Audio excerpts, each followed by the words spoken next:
Saudara-saudari sekalian yang terkasih dan dikasihi oleh Tuhan, kata penting hari ini adalah diangkat. Diangkat berarti diambil dari tempat yang rendah ke tempat yang tinggi. Mari kita lihat apa yang terjadi apabila seseorang diangkat. Kalau Anda punya anak kecil di bawah 5 tahun, coba angkat anak itu ke atas begini. Kalau Anda mengangkatnya, pasti anak itu akan tertawa terbahak-bahak antara takut dan antara gembira. Anak sebatang kara yang diangkat menjadi anak dalam keluarga akan tersentuh hatinya. Kita yang berdosa akan bersuka cita karena diangkat menjadi anak-anak Allah. Semua yang diangkat menyebabkan bahagia. Untuk itu mari kita memaknai peristiwa Maria diangkat ke surga jiwa dan raganya ini dalam beberapa permenungan berikut ini. Yang pertama, mengapa diangkat? Sepanjang hidup Maria diangkat oleh Allah. Semua manusia berdosa, tetapi Maria dikandung tanpa noda dosa. Di masa kanak-kanak umur 3 tahun, Maria bisa melewati tangga menuju ruang Maha Kudus, lantas diangkat oleh Imam Agung. Ketika gadis, Maria disebut sebagai yang penuh rahmat dan terpuji di antara semua perempuan. Dari kuasa Roh Kudus, ia juga diangkat sebagai ibu Tuhan dengan mengandung putra Allah. Puncaknya adalah Maria diangkat ke surga badan dan jiwanya. Maria tidak mengalami kematian agar secara lebih penuh menyerupai putranya yang telah mengalahkan dosa dan mati. Mengapa Maria begitu istimewa sampai tidak mati? Santo Germanus tahun 635 mengatakan demikian. Bagaimana mungkin Maria dapat dihancurkan oleh tanah? Padahal Maria telah mengalahkan kematian umat manusia dengan perantaraan putra yang dikandungnya. Tak mungkin tubuhnya yang telah menjadi bejana yang mengandung Tuhan menjadi bejana tanah setelah meninggal. Inilah rahasia keindahan hidup. Umumnya manusia itu mati, badan dan jiwanya terpisah. Terus setelah mati bagaimana? Setelah mati badannya kalau suci masuk surga, kalau jiwanya itu masuk surga, badannya kemudian masuk kubur. Namun Maria tidak. Karena kesatuannya dengan Yesus lahir dan batin, Maria tidak menunggu nanti pada akhir zaman. Saat itu juga Maria mengalami kemuliaan badan dan jiwanya. Fakta iman ini memberi harapan kepada kita bahwa hidup suci akan menghantar kita untuk diangkat menuju kemuliaan Allah.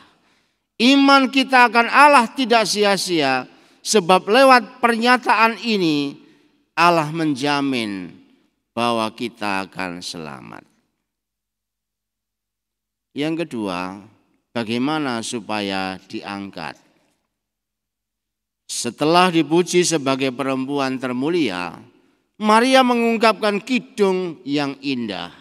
Ayat 46 sampai 55 disebut sebagai kidung Maria yang dinyanyikan setiap sore dalam ibadat harian.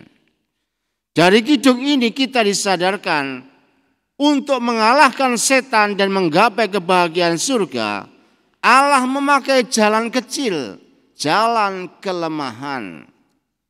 Oleh karena itu Santo Paulus kepada jemaat di Korintus berkata, apa yang bodoh bagi dunia dipilih Allah untuk memalukan orang-orang yang berhikmat.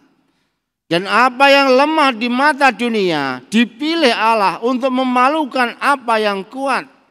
Dan apa yang tidak terpandang dan yang hina bagi dunia dipilih Allah.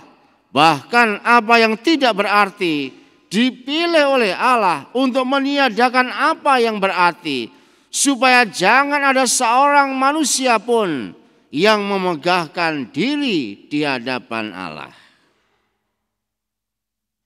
Terhadap hal ini, Santa Elizabeth Anaseton berkata, gerbang surga itu sangat rendah, hanya orang-orang yang rendah hati yang dapat memasukinya. Inilah misteri ilahi. Allah hanya ditemukan dan dikenali bukan dalam kekuatan, bukan dalam kekayaan, dan bukan dalam kekuasaan. Tetapi dalam hidup sederhana, terbuka, dan rendah hati. Maria diangkat ke surga bukan karena dia kuat dan hebat, melainkan karena lemah dan menyerahkan seluruh hidupnya hanya kepada Allah. Yang ketiga, syarat diangkat.